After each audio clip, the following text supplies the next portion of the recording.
filters are set up per user.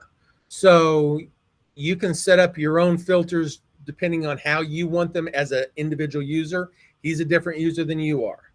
So for all contacts, I actually set that up for you in your database. For all contacts, I just select all the categories, the blank, the A, B, C, and D, and then I save that, do a save as, and named it all contacts with a dash in front of it. So it always puts it up at the top. Oh, I misunderstood that first dot. I thought that would select all of them. I didn't know that was a blank. No, okay. That means, if any of these have blank values, you may just want blank values. You may only say, I only want, if the type is blank, show that to me.